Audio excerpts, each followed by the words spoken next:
In this video, I will go over how to import our audio and place it in our scene.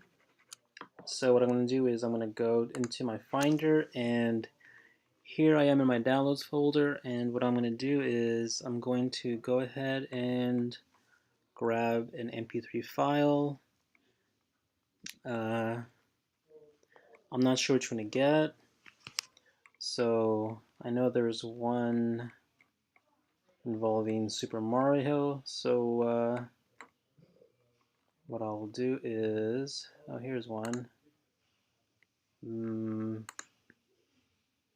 think those are sound effects just based off of the size of that. I'll go with this one, so here's some Pokemon instead. So I'm just going to click and drag and import it to here. And what I'm going to do is I'm just going to click on this once. I'm going to click on it once, and if I click on the plus sign, it's going to import it down here at the bottom. Now, one thing is, let's see. Okay.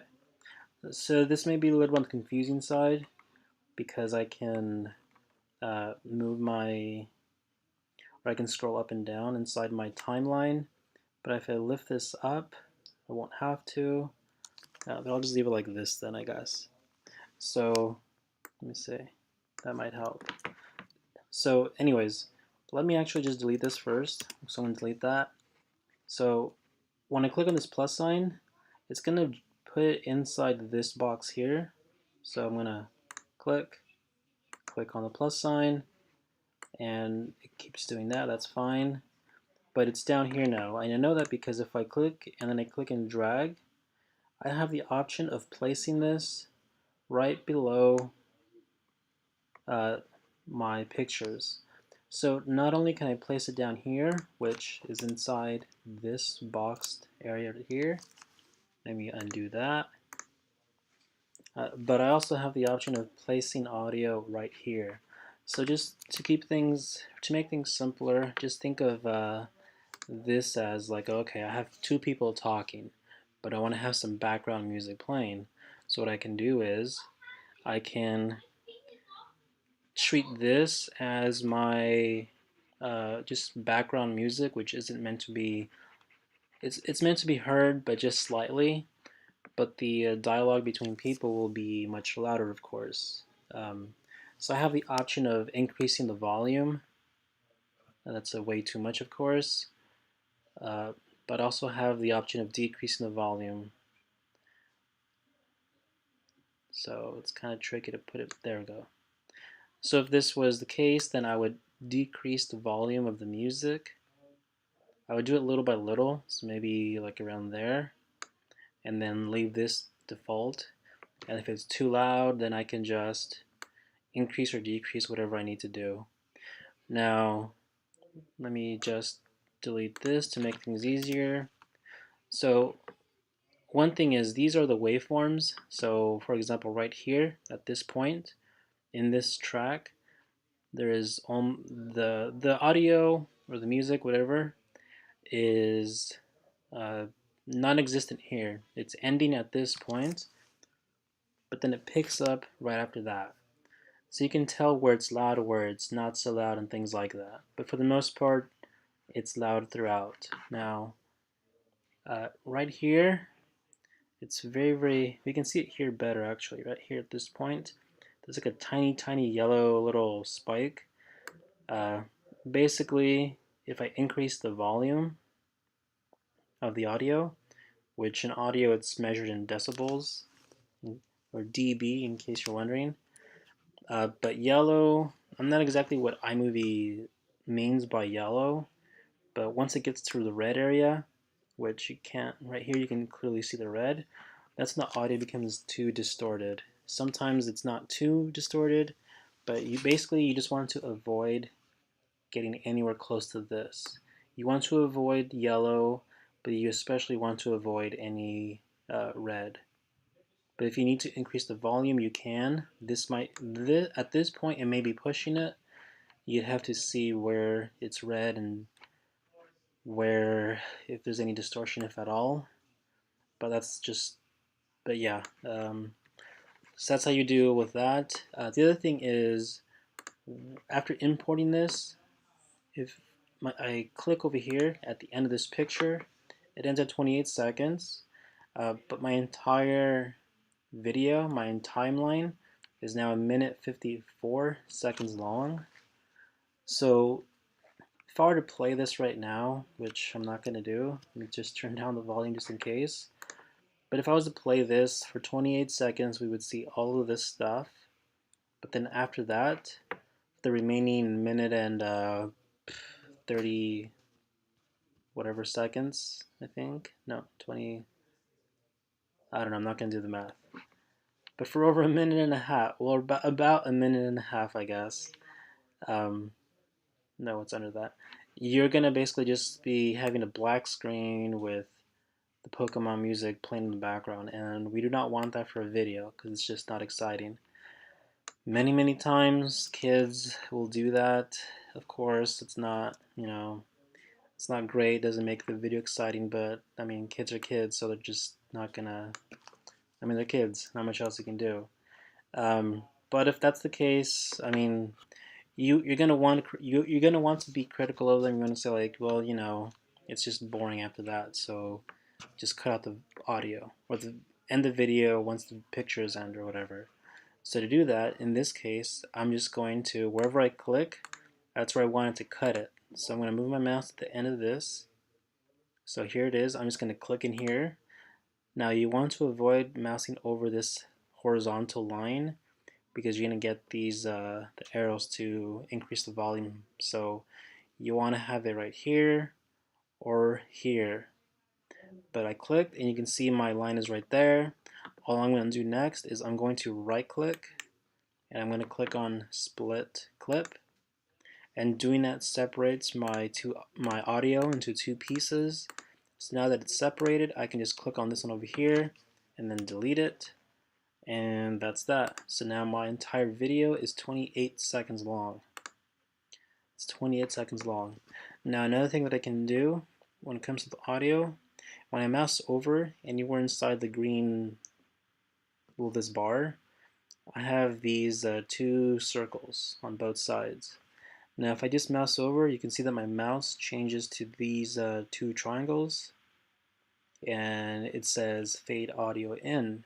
So if I left click and hold, I get this little arc, and if I let go right here, it's going to be at 4 seconds long where the audio will go from a very low to back to the regular volume, which would be whatever I set this to. So if I set it to 200, for example, for some odd reason, if I click and drag this to say right here, it'll take 4 seconds, 4 seconds and 22 milliseconds, I believe. Yeah, I'll just go back to here, I guess, just to be on the safe side. It'll be 4 seconds long until my audio reaches from 0 all the way to 200%, which is what it's at. Of course, I wouldn't do that, so I'll just leave it at 100. So now it'll only be 4 seconds until it reaches 0 to 100%. That gives it a good, like a fade in, basically. And I can do the same thing for the end, where let's say, okay, the last 4 seconds, I want it to just, the volume to slowly go to 0, instead of just ending abruptly. But yeah, that's how you would do that. In this case, I only have this. I didn't get another audio file. Of course, I can grab another one, and I don't know, I guess I'll go with the Mario pipe effect. This is 1.3 seconds long, so I'm just going to put it maybe right here, I guess. I don't know. And if I were to play it, hopefully it's not too loud. Whoops, let me put it over here.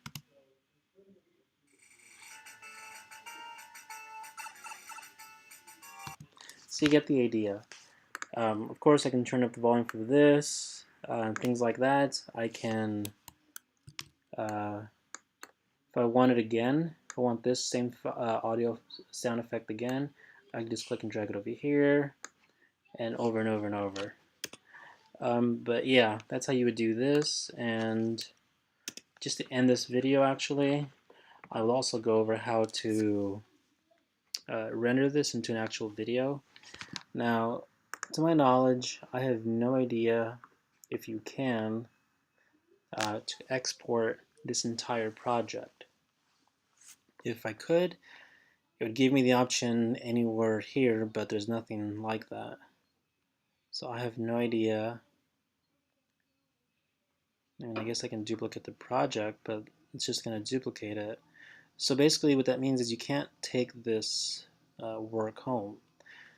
But what you can do is you can turn this entire project, whatever is on our timeline, into a video.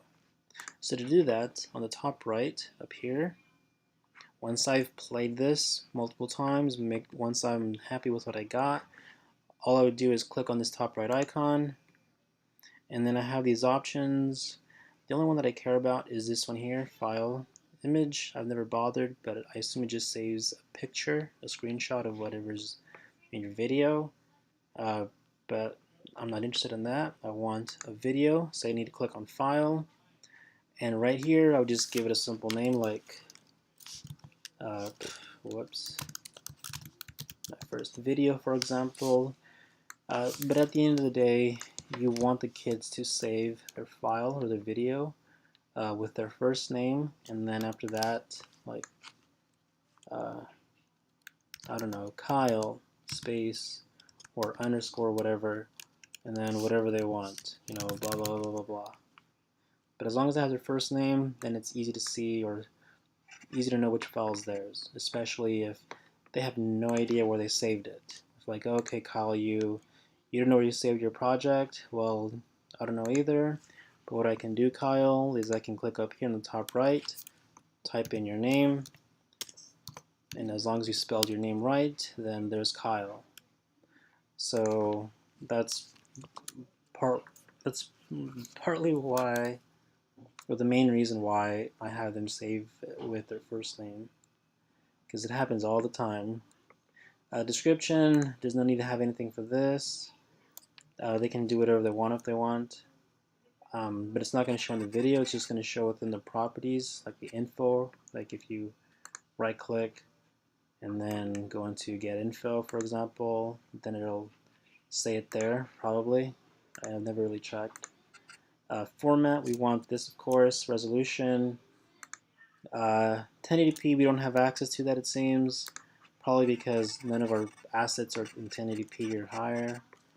Maybe I think this picture is actually 1080p, but it's fine, it's not a big deal. We don't need a big file anyways. Quality, you can just set it to best or just high. Here it gives us an estimated file size. So if I change this to say low, it goes from 42.9 to 14.9. But it's not a big deal. It doesn't take a long time to render this into a video, so high is fine. There's how long the video is going to be. Add to theater, that's not necessary. That would just be part of like within iMovie.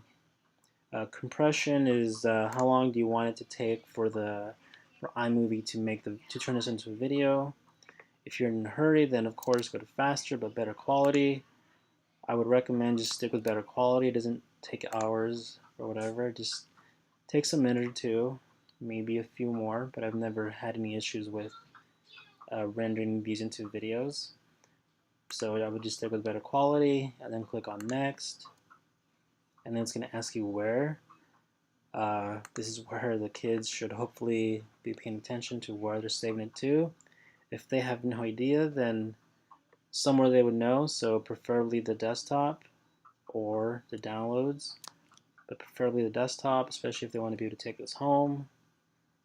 And then here, just make sure, by default it should be whatever it is you typed in here, on this right here, but just in case, this is where you would give it the actual file name, and then you just click save, and there'd be like a little button here or something that's gonna, oh, it's this circle.